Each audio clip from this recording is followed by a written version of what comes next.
والسلام علی رسول اللہ اما بعد۔ نبی کریم صلی اللہ علیہ وآلہ وسلم نے ارشاد فرمایا، احتجب التوبۃ عن کل صاحب بدعہ۔ اللہ تبارک و تعالیٰ نے بدعتی شخص سے توبہ کو چھپا دیا ہے۔ بدعات میں جو مبتلا ہو جاتا ہے اس سے توبہ مخفی کر دی اللہ تبارک و تعالیٰ نے۔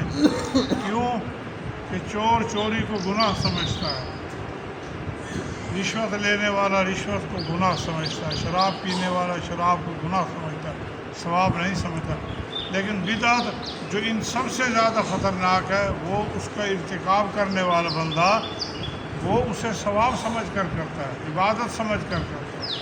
اب آپ کے سامنے دیکھ لیجیے کہ محرم کا مہینہ شروع ہو گیا، سیدنا حسین رضی اللہ عنہ کے نام پہ ایک بدعت کا کام شروع کر رکھا ہے، ماتم نوح خانی، سارے شریعت میں یہ حرام کام ہے، لیکن وہ اسے عبادت سمجھتے ہیں، ثواب سمجھتے ہیں، مرتے مر جائیں گے یہ کام چھوڑیں گے نہیں اللہ جس پہ اللہ تعالیٰ رحمت فرما دے، جو توبہ کی تلاش میں نکل جائے کہاں چھپی ہوئی ہے اور توبہ حاصل کر لو، ورنہ توبہ چھپی ہوئی ہے۔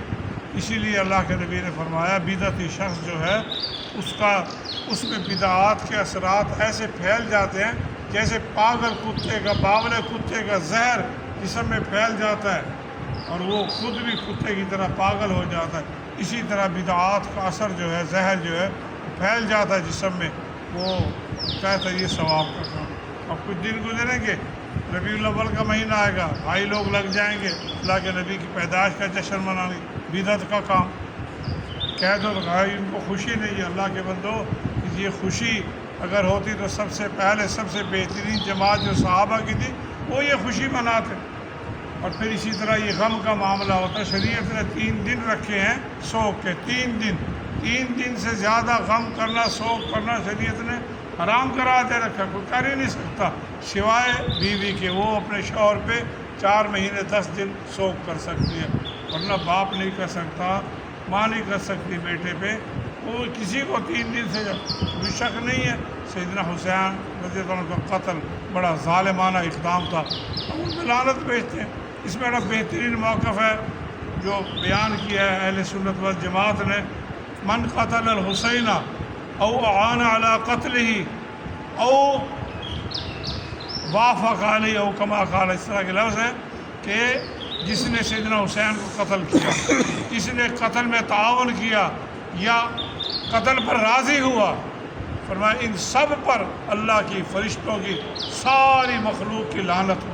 یہ ہمارا موقف ہے، ہم ان سب پہ لعنت بھیجتے ہیں، قاتلین پر بھی، معاونین پر اور خوش ہونے والوں پر، کیونکہ ہمارا ایمان ہی نہیں مکمل ہوتا سیدنا حسن حسین کے ساتھ محبت کیے بغیر۔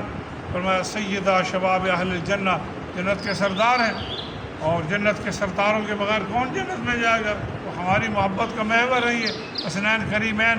اللہ کے نبی نے فرمایا ان کے ساتھ جو محبت کرے گا میرے ساتھ محبت کرے گا، ان کے ساتھ بغض رکھے گا میرے ساتھ بغض رکھے گا، تو ہمیں ان کے ساتھ محبت ہے۔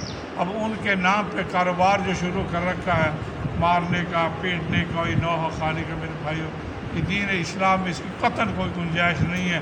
الٹا صحابہ کرام پہ تبرع کیے جاتے، امہات المومنین کے خلاف زبانیں دراز کی جاتی ہیں، تو ہمیں ایسی مجالس سے، ایسے لوگوں سے دور رہنا چاہیے۔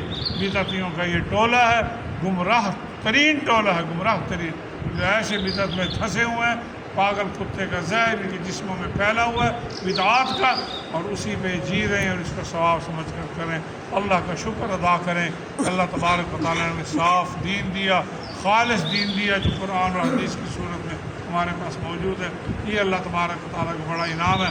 جمعہ کا دن ہے، غسل کرنا، اچھے کپڑے پہننا، میسر خوشبو لگانا، جلدی مسجد میں آنا، سورہ کاف کی تلاوت کرنا، یہ جمعہ کے دن کے خصائل ہے، فضائل ہے، اور زیادہ سے زیادہ اللہ کے رسول علیہ السلام پر درود پڑھنا، زیادہ سے زیادہ یہ جمعہ کے دن کرنے کے کام ہے۔ کوشش کیجئے نیکی کی طرف جلدی کیجئے، جو وقت ہم نے خاموش رہ کر یا لغو باتوں میں ضائع کیے اس پر بھی اللہ تعالیٰ سے ہمیں توبہ کرنی چاہیے کہ یا اللہ ہم نے کتنا ہی وقت بیکار باتوں میں ضائع کر دیا، یا اللہ ہم نے کتنا ہی وقت خاموش رہ کر ضائع کر دیا۔